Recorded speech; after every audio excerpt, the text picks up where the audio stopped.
hoje se sabe que ciência não é assim. Dependendo do objeto de estudo, eu tenho regras, critérios diferentes. E o espiritismo tem o dele. Então, respondendo e concluindo a pergunta da Ana, eu posso fazer reuniões, aliás, eu devo, mas eu tenho que saber disso. Pode ser que o espírito não queira ou não possa, mas as reuniões têm que continuar, eu tenho que continuar evocando, mas nos moldes que Kardec sugeria. Passo para vocês. Michel, você me fez lembrar aqui, né, quando falando em evocações e os benefícios da evocação, a Revista Espírita 1860, mês de fevereiro, se eu não estiver enganado, que é a história de um danado. Não? Então, é um espírito que, conforme consta lá, pelo menos há 200 anos que aconteceu o crime, num estado de perturbação, esse espírito revoltado, o espírito mau, né, como o próprio São Luís vai dizer, de uma péssima categoria de espíritos, é que as evocações, aliada à prece, conforme São Luís, ele pede que se faça, né, um mês ali fazendo, evocar o espírito novamente após um mês, depois de preces. Então, veja o benefício dessa prática, dos critérios que foram usados, prece, chamar o espírito, consultar São Luís, e o espírito vai se tornando menos endurecido, né? A ponto de aquilo que ela achava que não tinha mais solução para ele, aquele sofrimento eterno, ele conseguiu vislumbrar a esperança, né? E o arrependimento surge. Então, é um benefício. Chamar o espírito nós podemos. Mas aí o Michel lembrou bem, vamos consultar o nosso guia. E é assim que nós procedemos. O Eric está aqui, né? A gente participa de reuniões de evocações, o José, assim que nós procedemos. Vamos evocar o espírito tal? Vamos primeiro consultar o nosso guia e saber dele se é possível que ocorra a evocação. E gente, sempre que a evocação tem uma utilidade de instrução para a instrução do grupo, é muito difícil não ser possível que o espírito se manifeste. É raro isso acontecer. Mas aí eu passo para vocês, gente. Só comentando essa questão da ciência, né, que o Michel comentou.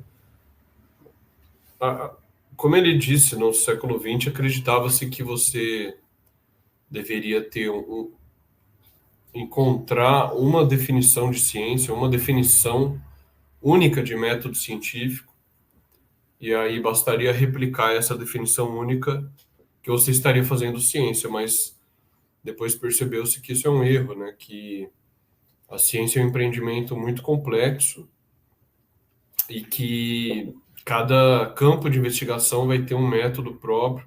É claro que a ciência em si, ela tem alguns elementos comuns, mas você não consegue estabelecer uma definição de um método para sair aplicando indistintamente em todos os campos de investigação, né? Você não consegue fazer isso.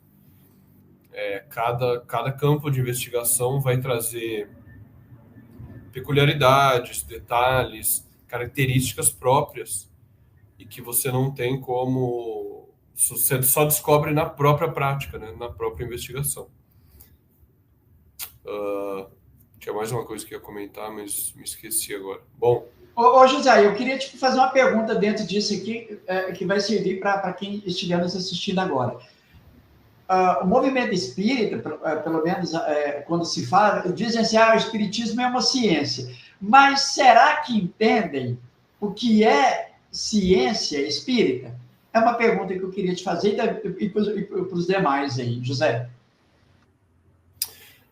Pois é, Lauro. Teria que ver em que sentido é entender ciência espírita, né?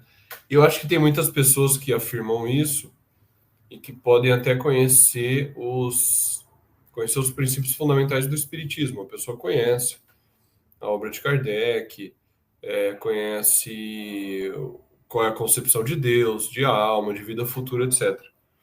Mas talvez o que parece, né, que falta um pouco é a pessoa conseguir justificar por que o espiritismo é uma ciência. Conseguir justificar isso é que talvez nem todo mundo consiga.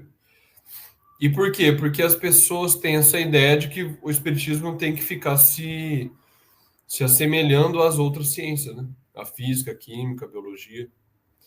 Aí o cara fala assim, bom, para ser ciência tem que ter, então, isso eu já vi, né?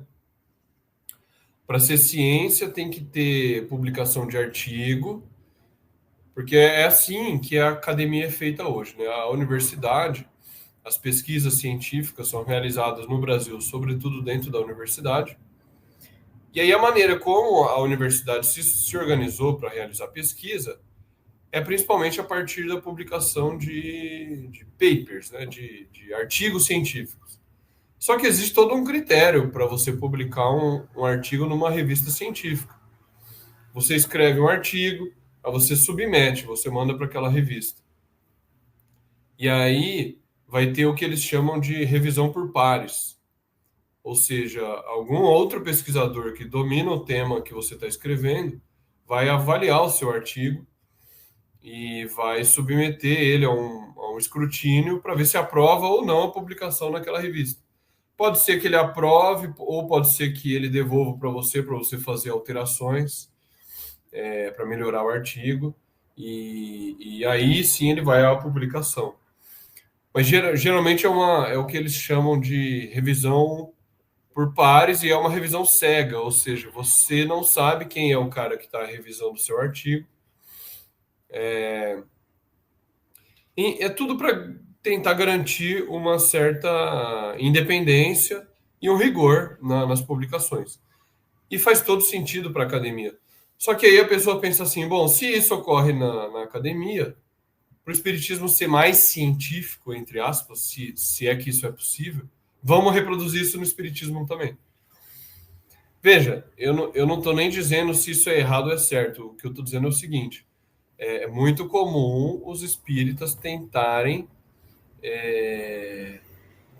emular coisas que as outras ciências fazem para o espiritismo, para tentar ter esse caráter de científico. Mas o que as pessoas não percebem é que o espiritismo já é uma ciência construída na obra de Kardec. O que você tem no espiritismo? Você tem fenômenos que não eram bem compreendidos, e aí você formula uma nova hipótese para explicar esses fenômenos.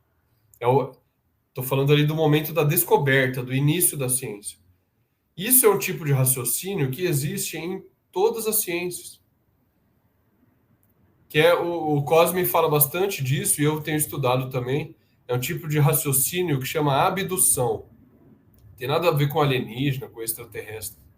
A abdução é um tipo de raciocínio, que é você formular uma hipótese para um fenômeno que é um fenômeno surpreendente, que ele não é explicado pelas teorias conhecidas.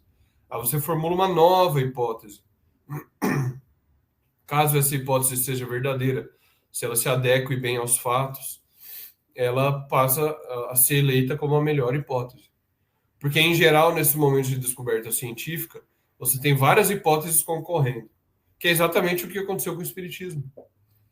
Basta a gente lembrar do capítulo dos sistemas, né, do Livro dos Médiuns, onde Kardec coloca muito bem lá todas as hipóteses formuladas. E aí, no debate entre os cientistas, surge a melhor hipótese. Ela é eleita como a que melhor explica aqueles fenômenos. Então, isso é um evento importantíssimo nas ciências que você tem no Espiritismo, que é a abdução, que é você formular a melhor explicação. O elétron foi descoberto assim, para dar um exemplo. O cara não observou com o olho dele o elétron. O fenômeno ocorreu de uma maneira diferente, e aí ele formulou a explicação. Bom, para explicar esse fenômeno, a única explicação possível é que aquele gás ali tenha carga elétrica negativa. E aí você descobre o elétron. Então, isso está presente no Espiritismo. E aí, a partir daí, você vai observando o fenômeno, vai experimentando o fenômeno, vai formulando as leis gerais. As leis gerais você tira as consequências, as aplicações úteis, como Kardec explica lá no capítulo do caráter da revelação espírita, né? Então, o que eu diria, Lauro, para encerrar, é que os espíritas eles precisam se livrar de alguns preconceitos ou ideias equivocadas que eles têm sobre o que é ciência, para compreender bem que o espiritismo não precisa ficar se encaixando nesses